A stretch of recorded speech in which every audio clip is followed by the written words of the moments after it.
Good morning, everyone. Welcome to the Daily Drop-In Morning Show, where the Teach Better team is live every single morning, Monday through Friday at 7 a.m. Eastern.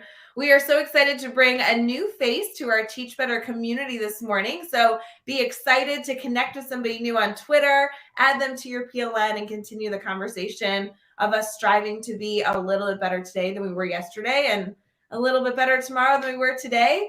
We also, of course, will have a good news article for you, some holidays and everything in between. So it is Thursday, April 7th. It's time to go fill up your coffee. We'll be right back.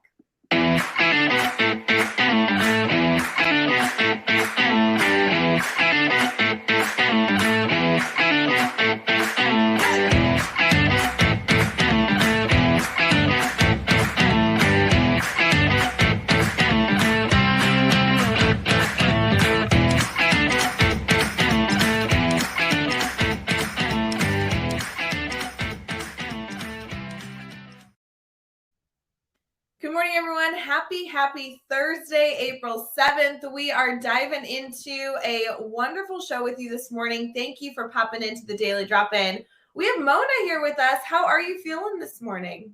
I'm great, Rae. How are you? Good. I so appreciate you waking up bright and early to hang out with the Teach Better community. For sure. I wouldn't have missed it for the world. I was so excited about being here. You know, we were able to connect in person, which I feel like I never get to say anymore, but we were able to connect in person just a few months ago. And now to have you on the show, I mean, this is so exciting because I know when we were able to talk shop, I just leaned over and I was like, you have to come on the Daily Drop-In show. So I'm thrilled to have you here with our community. Would you mind sharing a little bit about who you are, your background, for people who may not be connected with you yet? So I am a 32-year veteran educator. I've been a first grade teacher, a fourth grade teacher. For a long time, I was the computer teacher. And now I am the technology integration specialist, one of four on my team here in Berwyn South. I traveled to 8 schools. That's how many schools we have in our district, 8 schools, helping teachers use the technology. We're one-to-one iPads and best practices, right, to integrate technology into their lessons. I've been doing this job. We're coming up on the end of my 9th year. And I actually 2 weeks ago in Illinois, it's like a thing to submit your intent to retire. So I submitted my intent to retire in the end of the 24-25 school year. So that's some exciting news for the world. That is exciting. That is. And the other thing that's been like taking my time these last 2 days is Twitter it's going to have an edit button. Like, I'm so excited about that. I know. We have to eventually get into that because when that launches, we're all going to have just like a moment of celebration to have an edit button, aren't we? Yes, for sure. For sure. So you as an educator supporting other educators with technology, I can only assume you've had quite an interesting few years. Oh yeah. The pandemic was interesting, especially because at one point my team was down to 2 people. So 2 of us supporting 300 educators trying to get kids on Zoom, and I was the one. I work very closely with our technology director, so I was the one who sent the email that Zoom is turned on, maybe about 2 weeks after. For about a week we laid low, right? And everyone was trying to kind of figure it out, and we were calling families, even though we've been one-to-one since 2012. But the infrastructure, right? We weren't really sure like how that all works. So then the next week while they were kind of laying low, we were on the back end figuring it all out, right? And so when I sent the email to launch Zoom, I got about 100 replies in less than 24 hours. And it was all like, what about this? What about this? What about this? And I was like, I might lose my mind. But it almost feels like it was yesterday, but in the same breath, it feels like it was a decade ago. Yes. I think everyone similarly has that same sentiment. It's always like, oh, like those few, that January to March leading up to COVID, and then maybe those first 6 months, the people you talk to, especially in education, are like, Yeah, I can't remember exactly when that happened, but I feel like it was maybe, right? It's all kind of fuzzy. All a blur. It's all a blur. I can only imagine that your role has now shifted, at least to a certain extent, from that point on. Obviously, you were doing the role prior to that. And then now, what have you seen to be the biggest differences for you? Um, well, for us as coaches, it, we know that innovation comes after a major event like COVID, but we're still in a healing place, at least in my district. And I think that's most places. I can only speak for what's happening here, but and I know you talk a lot about gratitude on the show. And like one of the things I'm grateful for right now is that I'm really going to do my first full coaching cycle of the year with a teacher. Like we got back from break on Monday and we did some little bit of pre-work before break. And she's also a close friend. So we touched base a couple of times during break, but we really hit the ground running on Monday. And so I'm really excited about the work that we're going to do with the students. In fact, I'm getting observed today by my administrator, and we're starting the project part of it today. So really grateful for that. Really excited that we're kind of, I think, finally getting out of that survival mode and really starting to thrive again, I think, as educators.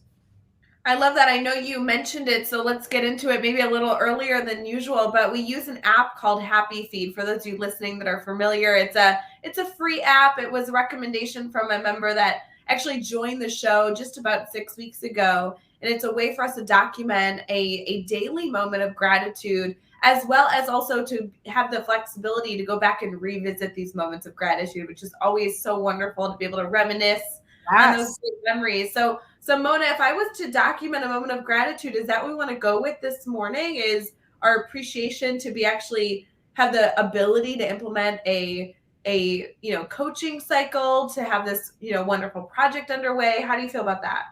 Yes, I think that would be great. I think that captures it well. I think that's so wonderful. I love these moments of gratitude in our Happy Feed app. And like I said, it's always so fun to be able to go back and see what people have shared. But in addition to your role in the school district, obviously as a coach, a very active member of that incredible community, you also keep very busy because we met at a conference together. Yes, I'm not a person who sits still. I knit because at least when I'm sitting down, like I'm also being productive, right? So I'm like that person that's like the Energizer Bunny. I'm always seem to be doing something. Some of the things that like I do love presenting at conferences and training teachers here in the district, doing that kind of work. The thing that I presented on at the conference was I wrote a book for Book Creator. And don't tell Dan, but I probably would have done it for free, but I got paid to write a book. Like, that's so awesome, right? I was like, oh, yes, check that off the bucket list, right? Like, I got paid to write a book. So it's, and then someone who's not in education, but, in my life was like, well, where can I get it? And I was like, online. And they're like, oh, it's not like a book. And I was like, no, but I wrote a book and I got paid for it. So that's a big deal. That whole story and that whole process is going to be so interesting to our community. So I do want to learn, like, truly how that all went into. I know we're going to get into it later in our brainstorm bank. I really want to dive into how you got into writing the book and everything in between. But tell us, at least for right now, the premise of the book. The premise of the book, it's called Using Book Creator with Language Learners. And there are 14 tried and true activities, lessons in there that you can open the book and do with your language learners. You look at it today, you could do them tomorrow. And they're across all content areas. Like we did one for the music teacher and the gym teacher and the art teacher. So there's a little bit of something for everyone. And I would say that it's K-12. The focus is elementary because the my co-author and I are, elementary people, but you really could, especially with a newcomer, you could use them K-12. I love that. When does this project come to fruition? I know this is something you're very proud of, and there's a lot of stories we're going to dive into, but was this something you started working on a few years ago? Is this a newer concept? When did the book officially come out? The book came out, and that was interesting too, because I would have loved to have, when it came out, presented on it at IdeaCon, but it came out in January of 2019. So the submissions are due like 4 months prior, right? In August or whatever, September, something like that. So we were still writing it. We were still figuring it out at that point. So, but I got to IdeaCon that February and people were talking about it. And I was like, oh my God, like, wow, that's amazing. That is so, it was being like, there was an ESL presentation and someone that I know walked past me and said, they just went over your book in that presentation. And I was like, oh my God, I wish I would have known. I would have showed up. I didn't know, but they also, I think, added it kind of last minute because it was so new. So that was the beginning of 2019. And then I don't know why I didn't submit to present on it in 2020, but then there wasn't one in 2021. I mean, it was virtual and we were all hanging on for dear life. So I didn't have the capacity to take care of that. And then I did it I presented on it this year at IdeaCon, a long time in the making. But it's really interesting how that all came to pass because of connections like this, right? Like I was doing work with Tom DeCord and his crew out on the East Coast. And why does the name of his company escape me at this moment? You know who I'm talking about.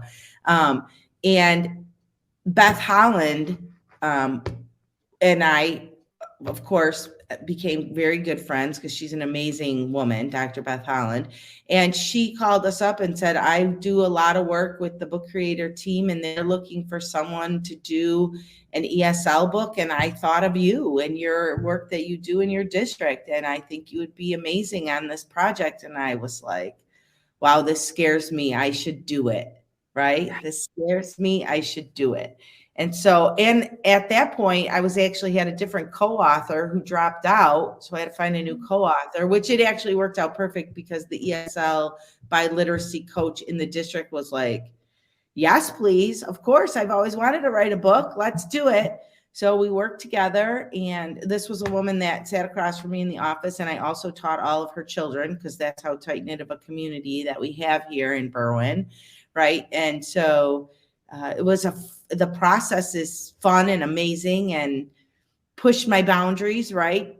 Like working on deadlines and being clear and concise in your communication. And then she did all the hard part, in my opinion. Now she would say I did the hard part, right? Because I made sure that everything that we said was gonna work in Book Creator had to work that way in Book Creator, right? So which is an amazing tool. They are also like a great, and one of the reasons why I was so excited to be on this, right, is again, increasing your PLN. And like we have a little community of those ambassadors. We have an app as well with like daily updates about what's going on in our community and then this community and then my actual school community, and like just Twitter in and of itself is a huge community, right? So like there's all these ways to connect with people, and it's just, for me, bucket filling. So important. It's so, so good. And I'm thrilled that you have so many different spaces that fill your bucket, keep your interest. You get to be a learner in so many spaces, but you also get to educate and share in so many spaces. We're going to be right back as we dive in. It is Thursday this morning, and so we're going to start with our brainstorm bank. And I really want to dive into the story behind this book writing. I know this is so exciting for our community. We have so many different educators that have aspirations to write a book, but also the content within the book I know is so important. So we'll be right back.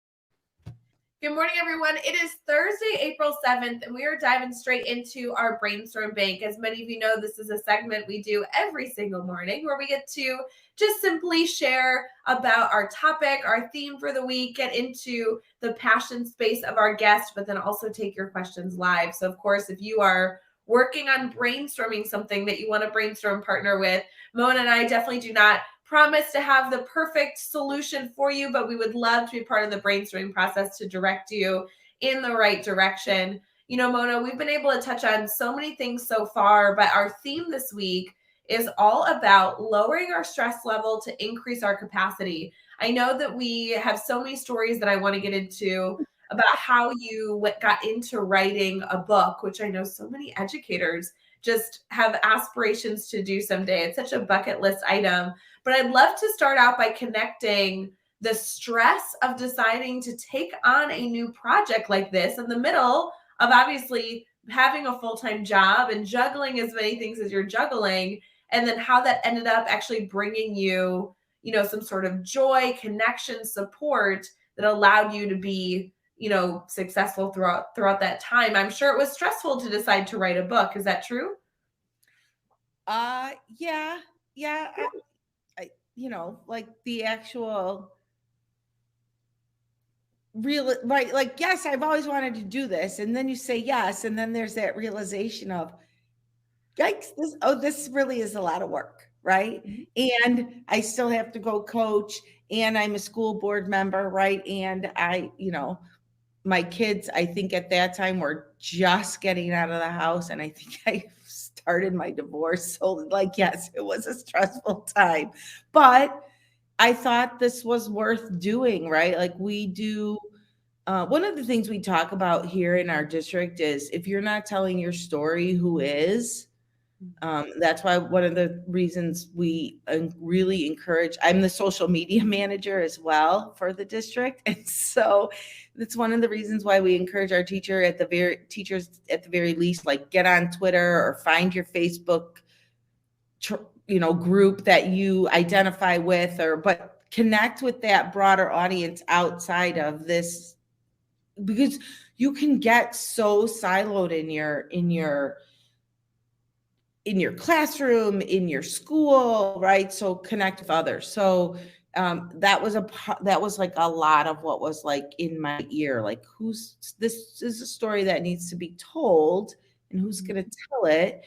And you and Lucy it's within your capacity to do this, right? So make it happen. So it's like 2018, you have this outreach to a friend or a colleague who says, hey, you should write a book. You have to find a co-author. And then as you get writing, how did that process go for you? I know it takes a long time to write a book, but you also have to go through so many different phases of editing. What's the story behind that?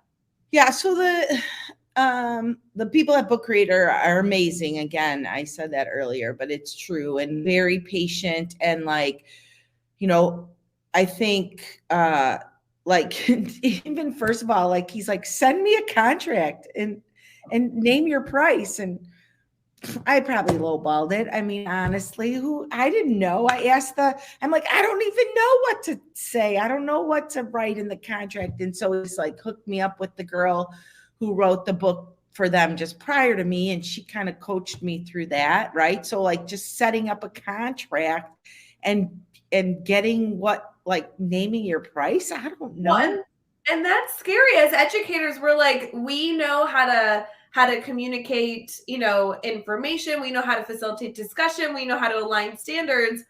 I don't know how to write a contract. I don't know how to price myself. I mean, that's a very like business Yeah. mindset mentality. That's a Yeah. skill set that we didn't sit in college classes to learn how to sell ourselves, right? So when you're finding yourself struggling with a new idea, connecting with someone in your network that can coach you through that process is a wonderful use of your PLN.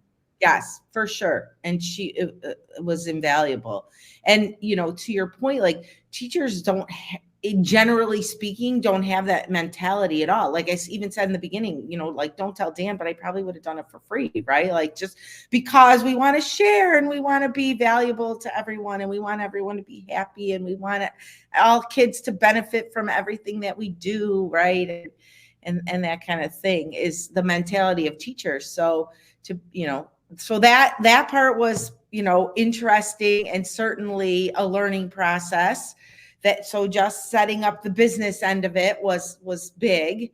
And then I do have to say, I want to give a little shout out to we have an edupreneur mastermind here in the Teach Better community. It meets on Mondays and Thursdays. If any of you listening are not aware, you can learn all about it at teachbetter.com. But we call it edupreneur because it's like education, educators, and like entrepreneurs exploring this balance of how do you market yourself, how do you price yourself, what's all the business stuff that nobody taught us in school. And there's so many different educators in that group in different phases of that process, but very similar to what you're talking about. Like, who can I go to help me mock up a contract? How do I figure out this number that I'm essentially feeling like I get to make up on the spot?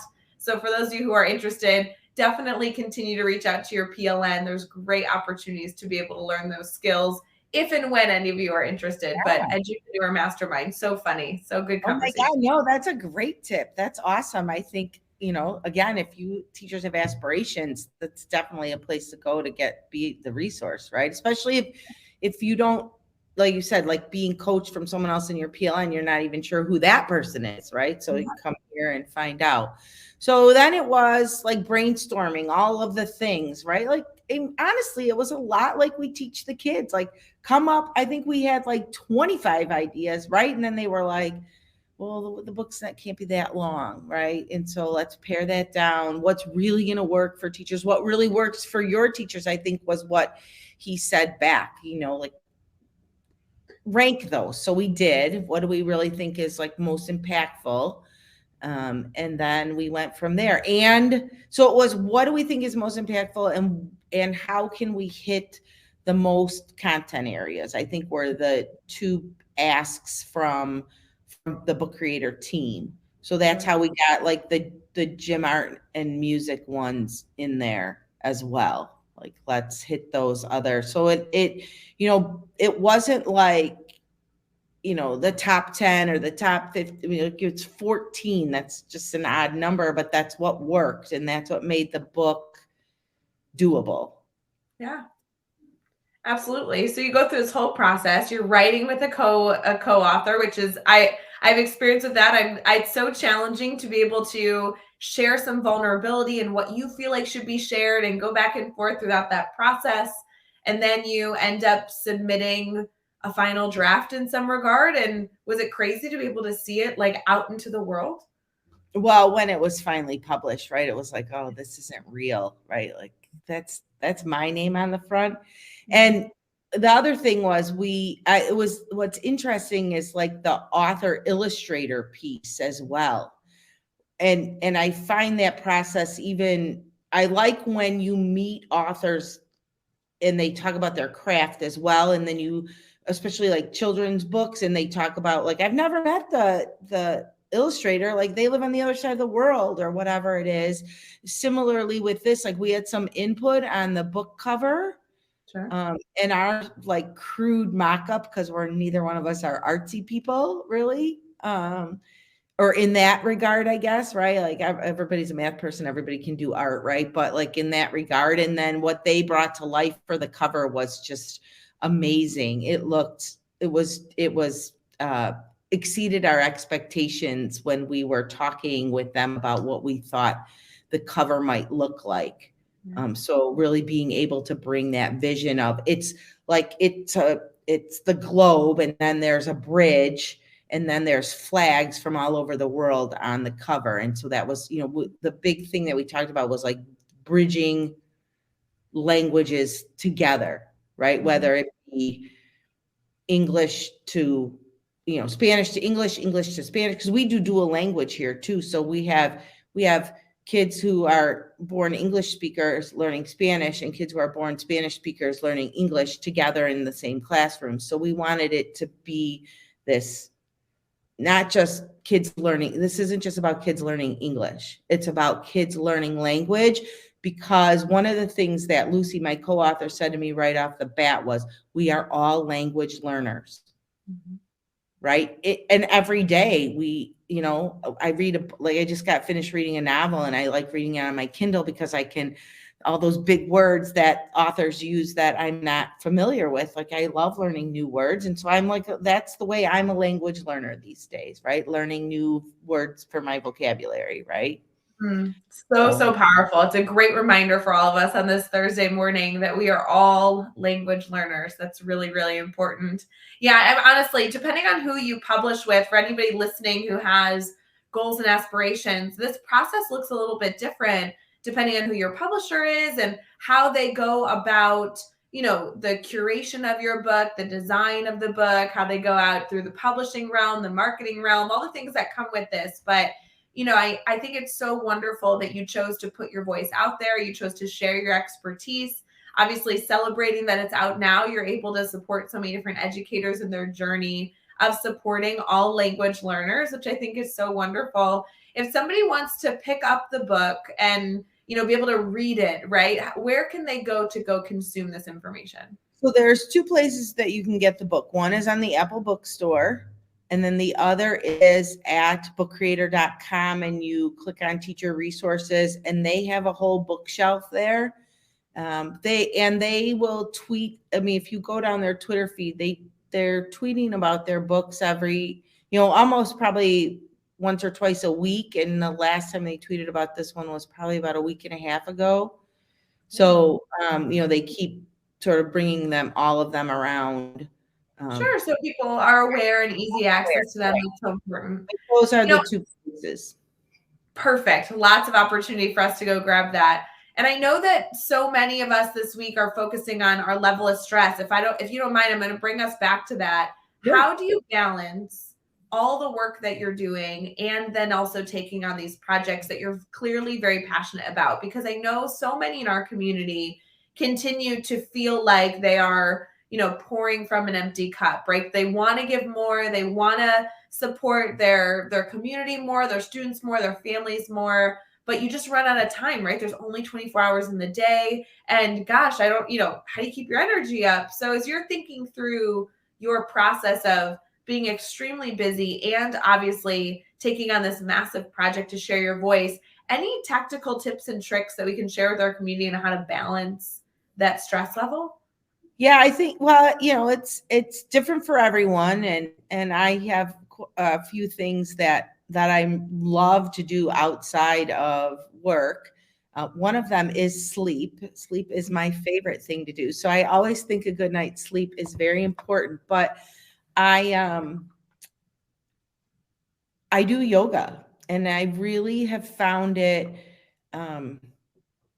very, very helpful in centering me, in helping with the breathing. I know earlier in the week you talked about meditation. I do meditate from time to time, but I find that a little bit harder to focus on that kind of a thing, because I'm more of, like I said, I'm an active person. So yoga is sort of helps with that, right? Like it's about the breathing and centering yourself, but you're also doing a lot of movement. So, I found a couple of YouTube channels that I really like. And because I honestly, now that after the pandemic, I don't think I'm going back to the gym. So I found a couple of YouTube channels and I do them pretty regularly. And like a 10-minute flow is all you need. And you should be able to spend 10 minutes, at least 10 minutes on yourself and that kind of a thing every day. Yeah. I will say I love yoga, so you're speaking my language. I am addicted to Alo Moves yoga app, which they have a ton on there, but it's like a annual subscription, and I am addicted to this one trainer that just like kicks my butt because it is relaxing. I am able to recenter myself, but I always feel like I get a really good stretch, a really good workout in, which I feel like is two birds, one stone. But what YouTube channels do you watch? Because I know that there's so many out there. Could you recommend one or two to our community? So the one that I have landed on for yoga is Coach Sean V. Vigue, I believe is how he spells his last name. And he's about my age. So I think like he makes some silly, funny references to pop culture things from like the 80s. So that intrigues, like that keeps me interested. Yeah. But he has all these playlists. So like with yoga and Pilates, yoga, 10 minutes, morning stretch, daily 30-day challenge, yoga for athletes. Like he's got all these different things. So depending on your skill level, and there's probably, I don't know, he's probably up to 400 or 500 videos by now, right? So like you've got a lot to choose from. If you can't, I mean, if you don't like him, that's one thing, but if you should be able to find something that interests you based on your skill level if you like him. Yes, absolutely. And I love being able to throw that on my calendar as well to say, hey, I'm taking an hour to myself. I'm going to do yoga and to be able to block out that time. So people who have access to my calendar are aware that I'm busy, but also people who might try and Right. schedule time with me. I'm very intentional to say, yeah, I'm sorry, I'm not available at that time because I have something on my calendar, which I get to give myself permission to, take me time when it's there. So I'm sure there's a lot of ways and systems to make sure that your yoga schedule happens for you, but it's always helpful for me to throw that on the calendar. I love that tip because I think that they're especially, well, I think it just maybe it's personality driven, and educators, maybe even male educators as well. Like we're just so giving of ourselves. And so saying like, this is my time, please don't bother me. I think it's difficult for educators. And then also like in this connected world that we live in, that our phone is like always like right here, right? It's like, I know I have an issue. Like I really worked hard over spring break last week to be intentional about not using my phone for a couple of days. It was hard. It was really hard. Very Next thing is taking out the SIM card. Honest to God, like I just um, I wasn't as good as I wanted to be about that, and so I think that too, like trying to 8 o'clock or 9 o'clock or whatever your threshold is, like be done, and that's really hard for me as well. But I strive every day to try to do that. I struggle with the same thing, but I think it's interesting what I found. I don't mean to get too personal here, but what I found is that I know I'm supposed to take time for myself, but I struggle rationalizing it to others. So if you're listening now and thinking, yeah, I know I'm supposed to take time for myself. I know I'm supposed to take 10 minutes to do yoga, but when someone asks me, I feel guilty explaining to them that I need to take time for myself. It feels very selfish.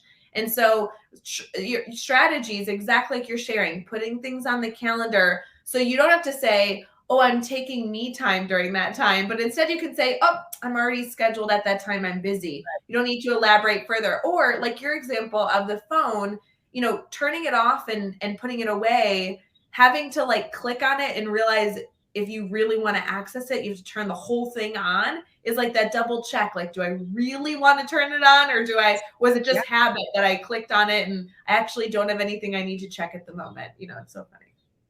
Yes.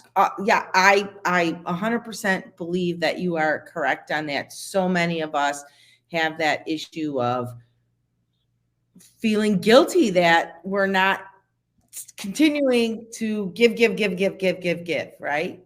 But then, like you said earlier, like people are saying, I don't have, my bucket is empty. Well, that's part of the reason your bucket is empty. Right. You need to find what your filler is and be selfish. It's okay to be selfish about that. Yeah. So, right, like say no now to say yes to better things later, right? Woo! Yes, I love that. Good. Oh, Mona, let's see. There's been a number of different tweetable quotes you got to write down here. I love it. Before we get into our good news and our holidays for the day, I want to just ask you, you came on Daily Drop In. We were so excited to be able to talk shop a little bit more. It was wonderful being able to hang out with you in person at the IdeaCon conference in February. We love the crew over at IdeaCon. Shout out to them and the incredible community they have over there for Illinois educators. But if you had one soapbox moment, one topic that you were like, gosh, friends, if you only hear this in this entire 40-minute show, here's what I want you to make sure you take away, what would that message be? Oh gosh. Um I think kids are capable of way more than we give them credit for. Ooh. We talked a little bit about it in the pre-show, and I know, like, I could sit here and talk. I love you, Rae, and we connected right away. I think sitting there playing golf, right, and at the social event, and I could to probably talk to you all day about all things education because we seem to be on the same page about a lot of things, right? But just really quickly, I run a student led students participate. It's all kids do everything. I mean, the adults are there just to make sure like nobody really gets hurt or anything. But students present on it. It's a student technology breakout style student technology conference. Kids present for 25 minutes to their peers. 3rd through 12th graders can present or be learners or both. And they blow me away every year by their knowledge, their kindness and compassion to the other kids in the room. Like, the kids sitting being learners know that that's a really hard thing to stand up in front of all your friends and even people you don't know for 25 minutes and talk about what you're passionate about. And so they're so kind. That was great. So they uplift each other. The worst problem I have that day is kids running in the hall because they're so excited to get to their next session, right? Like, that's the worst problem I have that day. They're just such like-minded kids together all day on a Saturday. They give up their whole day on a Saturday to come and hang out and talk about STEM stuff and tech stuff. And so I think kids are just capable of so much more than we think, and we need to just keep putting all of those ideas and challenges out there for them, and it will resonate. It might, you always have those kids where you're like, oh, come on, please just like this, because you seem to be disconnected from school or whatever, but just got to find what it is that they're passionate about. And eventually, if you work on those relationships, right? Like, I go around the district now and the kids are like, oh, you're the lady who runs a conference, right? So anyways, I just think if people listening want to learn more about how you created and facilitate a fully student functioning, incredible breakout session event, would you be open to them direct messaging you on Twitter and reaching out for resources? Yes, absolutely. Either a regular tweet or a DM on Twitter, absolutely. And if we don't follow each other, follow me, I'll follow you back, and then we can DM. Where there is sort of a playbook, and I've actually written a whole job description list now, like for the adult volunteers. Like, what's the job? How many hours does it entail? Do you need to be at the conference, or is it pre-work stuff that you can help me with? So I have like all these resources that kind of like, I would hopefully for some people, it might be like conference in a box. Isn't that so wonderful to not start from scratch? So many educators are constantly brainstorming ways to elevate students' voices. I love the concept of putting on more of like a conference feel with students. So why start from scratch? Go steal all the resources from Mona, and then you're able to adapt and tweak as needed. For sure.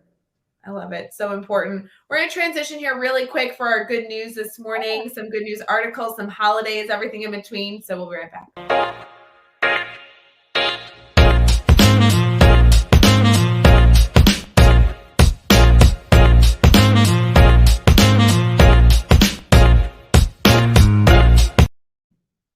Good morning, everyone. Happy Thursday, April 7th. We are going to wrap up the conversation here with some good news articles and also some holidays for the day. Mona, I know you're already at school, ready for a busy day ahead. Are you ready to celebrate some holidays?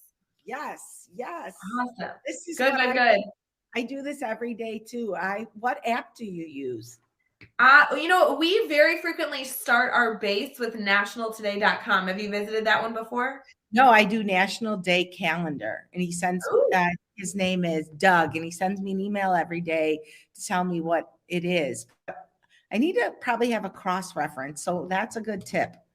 Honestly, I feel like we have just like a list of curated, holidays, and there's always so many. One I Yeah, want to say today is National Burrito Day. That is not a bad thing. I love a good burrito.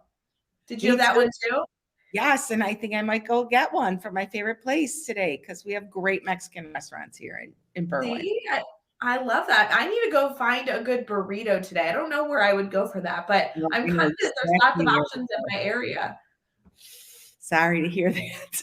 I know I'm gonna have to come. I'm gonna have to go your direction to go find a good burrito. The next time you're in Illinois, you call me and we'll hang. Well, I'm in Illinois. I'm in Chicagoland area. I'm just not as far. I think you're more north than me. I'm in Naperville. Oh, I know. I'm straight west from you. I can see like my. I didn't know. I thought you were in Ohio. Why did I think that? No, a lot of the members of the Teach Better community are in Ohio, but nope, I'm Chicagoland through and through. So I'm on like Harlem and Ogden. See, we're not far from each other at all. Okay, well, we'll hang out then.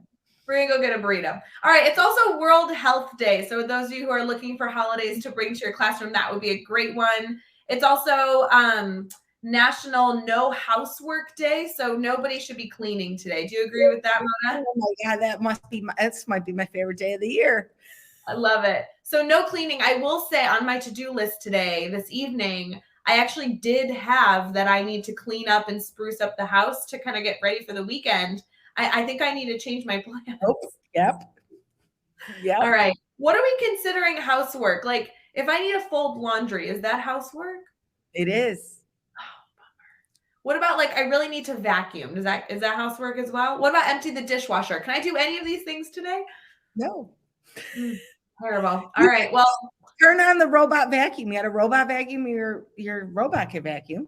that's what I need to do. And you know what? I do have one of those. And I don't know what brand I have, but all I know is she yells at me all the time. The vacuum has quite a sass that she likes to boss me around. So maybe I'll have her do the housework today. That'll be good. Mona, the other thing I wanted to share was we love to be able to bring a good news article to our community. And sometimes these good news articles are just wonderful to be able to foster relationship colleague to colleague. Sometimes they're helpful to be able to bring to our students. I think this one actually could be brought to a number of people in a variety of ways. So I'd love your thoughts on this. I'm going to give you the headline, and then I'd love to debate kind of how we can bring this into our classrooms or continue to foster a relationship. It says the headline says it gives me a reason to get up in the morning, and the description is how virtual reality technology is actually helping seniors and adults cope with isolation and depression. So it's getting into this concept of virtual reality, augmented reality being provided to senior living facilities and actually exposing them to a world beyond the communities that they're living in. What are your initial thoughts on that, Mona? Oh my God, I love it. I love it. So I have Oculus here. There you go. And I actually do it with our 8th graders. They do a Holocaust unit, and I do the Anne Frank VR, the Anne Frank Annex experience with them. I think that VR is a huge thing for our kids in education as far as like that empathy piece, right? Like gaining empathy, like for the Franks and their situation and what was it actually like. And honestly, actually having COVID has helped me relate. Like, do you remember when we first went in and you couldn't do anything and you couldn't go anywhere? And just imagine having to do that for 25 months of your life. Like, that's about now. Like, that is now. Imagine having never left your house from the time we went into lockdown from COVID till right now, kids. Like, that is their thing. And then when they left their house, they went to prison. Mm-hmm. Right. And so think about that. Just think about that. And so for seniors, and I think about my own mom who's 85 and doesn't actually get and again, so many seniors suffered so much during COVID because they more than any other group, I think, feared for their life. Right. And so I think using VR with them is amazing. Amazing. Yeah, this article is really, really interesting if you guys want to explore further or bring this to anyone to, again, continue to foster those important relationships of good news. But it's a really inspiring story about a wonderful woman, Miss Bergman, who actually created a company before COVID to be able to bring this, virtual reality, augmented reality to senior homes and senior communities. And then when COVID hit, they were forced to stop because of obviously all the restrictions that were created. They're celebrating the fact that they're finally, after a year and a half, when this article was written, they're finally back in those communities, being as safe as possible, bringing this option back to those communities because they know that there's so much isolation happening now because of this health crisis.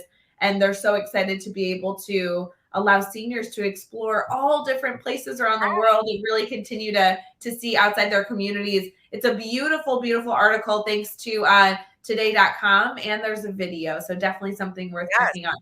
Very powerful, right? To either go to a new place or for some of them to bring back memories of places they visited, right? Like, oh, that's so heartwarming. Thank you for bringing that great article to light, Rae. That's awesome. So good. Mona, I always love talking shop with you. I do want to make sure our community is able to stay connected to you. I know your Twitter handle has been on the screen this entire time. So if you're watching as we stream live on Facebook, YouTube, Twitter, Twitch, and LinkedIn, you've had access to that. But if somebody's listening after the fact on Teach Better Talk podcast, how can they stay connected to you? I do have a YouTube channel where I do some tutorials. I haven't done a lot lately. I have a blog, which I been really starting to blog again. So that's talesofanICoach.com. And thank my great graphic designer for making a great blog for me that suits me well. Twitter is where I probably spend most of my time. My Insta is family. My Facebook is family. So you don't really want to see that. If